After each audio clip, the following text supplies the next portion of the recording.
কোনো ধরনের যুদ্ধবিরতি কখনো পুরোপুরি স্থায়ী যে হয় না, সেটা গত 75 বছরে আমরা দেখলাম। এমনকি গাজাতে যুদ্ধবিরতি হয়েছে, সেটা তো একটা মকারি, সেটা মোটেও যুদ্ধবিরতি না। আবার কোন একটা পক্ষ একটা উস্কানি দিয়ে দিল, আবার একটা চুক্তি ভঙ্গ করলো। কারণ কেউ কেউ তো চাইছেন এই শান্তি চুক্তিটা, এই যুদ্ধবিরতি এটা না থাকুক। কারণ ডোনাল্ড ট্রাম্পের ক্যাম্পেইন ছিল, ফাইন্যান্স ছিল, সবকিছু ছিল, এখনো ঠিক সবকিছুই আছে, অনলি মানুষের যে সমর্থন সেটি কিন্তু নাই। অর্থাৎ পরীক্ষার সামনে এখন প্রেসিডেন্ট ডোনাল্ড ট্রাম্প।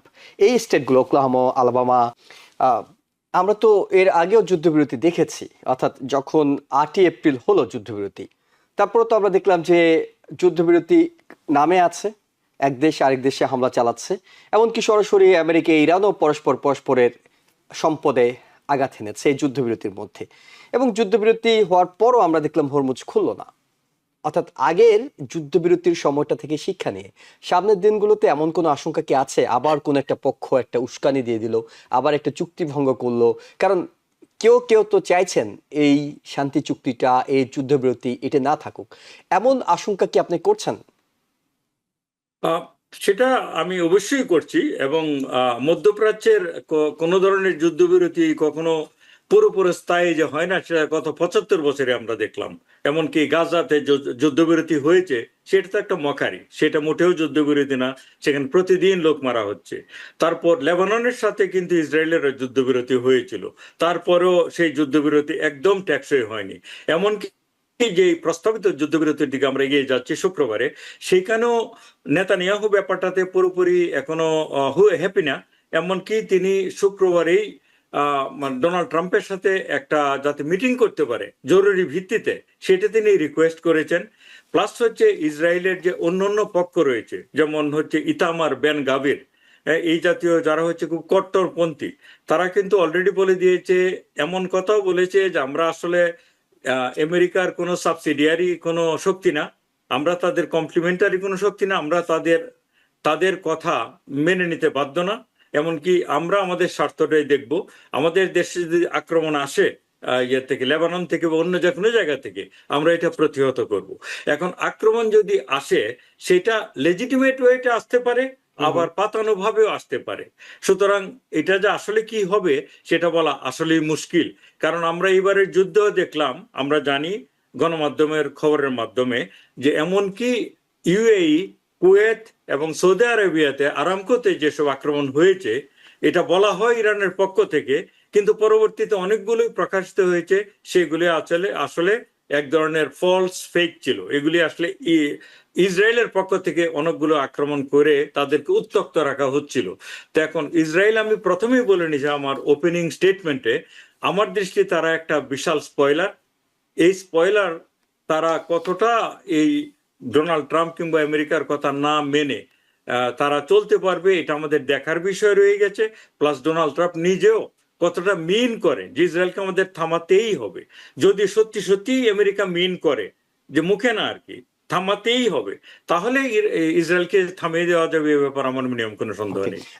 জনাবিদা, একটু আপনার কাছে শুনি, সেটা হলো যুদ্ধ চলছে, সামনে আরেকটা যুদ্ধের জন্য আমরা প্রস্তুতি নিচ্ছি, নভেম্বরের মধ্যবর্তী নির্বাচনের প্রস্তুতি। ডেমোক্রেট প্রাইমারিটা খুব গুরুত্ব পাচ্ছে, কিন্তু আগামীকালকে আজকে যেটি হতে যাচ্ছে সেটি হলো বেশ কয়েকটা স্টেটে এমন কিছু প্রাইমারি এবং রান অফ হচ্ছে যেগুলোতে প্রেসিডেন্ট ডোনাল্ড ট্রাম্প যাদেরকে এন্ডোর্স করেছেন, যাদের পক্ষে কাজ করেছেন, অর্থাৎ পরীক্ষার সামনে এখন প্রেসিডেন্ট ডোনাল্ড ট্রাম্প। এই স্টেটগুলো ওকলাহোমা, আলাবামা, জর্জিয়া, এগুলো নিয়ে যদি আমরা একটু শুনি আপনার কাছে, যে কতটা পরীক্ষার মুখোমুখি হচ্ছেন প্রেসিডেন্ট ডোনাল্ড ট্রাম্প। ধন্যবাদ। যদিও এই যে মধ্যবর্তী নির্বাচন আসছে, আমরা নভেম্বরের যেটার আভাস পাচ্ছি, মধ্যবর্তী নির্বাচন হবে এবং কি হবে, মর্নিং শোজ দ্য ডে, এখনই অনেকটা বোঝা যাচ্ছে। তো আগে যেমন ডোনাল্ড ট্রাম্প কাউকে যদি এন্ডোর্স করতো রিপাবলিকান, তারা ধরে নিত যে দেখা যেত যে সেই প্রার্থী উইন করছে, কারণ ডোনাল্ড ট্রাম্পের ক্যাম্পেইন ছিল, ফাইন্যান্স ছিল, সবকিছু ছিল, এখনো ঠিক সবকিছুই আছে, অনলি মানুষের যে সমর্থন সেটি কিন্তু নাই। কারণ হচ্ছে ডোনাল্ড ট্রাম্পের যে জনপ্রিয়তা যে হ্রাস পেয়েছে অনেক, মানে 30-এর কোটায়, ইতিহাসের সবচেয়ে কম, সেই জিনিসগুলো কিন্তু ফুটে উঠতেছে। যেমন আলাবামা, ওকলাহোমা, এইসব স্টেটগুলোতেও যেখানে রেড স্টেট, সেখানেও আমরা কি দেখতে পাচ্ছি? আমরা দেখতে পাচ্ছি যে ডেমোক্রেট যে ক্যান্ডিডেট গুলো তারা এমনি তো ভালো করছে, রিলেটিভলি অনেক বেশি ভোট পাচ্ছে। At the same time Republican যাদের সাথে ডোনাল্ড ট্রাম্পের এন্ডোর্সড ক্যান্ডিডেটদের কম্পিট হচ্ছে, আমরা সেখানে কি দেখতে পাচ্ছি যে ডোনাল্ড ট্রাম্প আগে যেভাবে এন্ডোর্স করে দিল, দেখা গেছে যে সেই প্রার্থী উইন করছে, সেই সুযোগটা আর নাই। এখনো যে ডোনাল্ড ট্রাম্পের ইনফ্লুয়েন্স নাই সেটা আমি বলছি না, কিন্তু আগে যেটি ছিল সেটা কিন্তু এখন আর নাই। এবং যার প্রতিফলনটা আমরা দেখতে পাচ্ছি যে যদিও হয়তো XYG ব্যালটে আছে, আসলে ইনডাইরেক্টলি ব্যালটে ডোনাল্ড ট্রাম্প আছেন।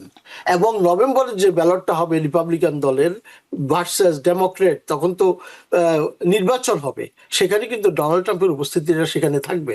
আর আরেকটা জিনিস দেখেন যে 107 দিনের যে যুদ্ধটা শেষ হতে চলছে, আমরা আশা করছি সারা বিশ্ব মুখিয়ে আছে দেখার জন্য। অলরেডি তার যে এফেক্টটা, ব্যাড ইফেক্ট গুলো কিন্তু ইতোমধ্যে মানুষের গায়ে লাগছে।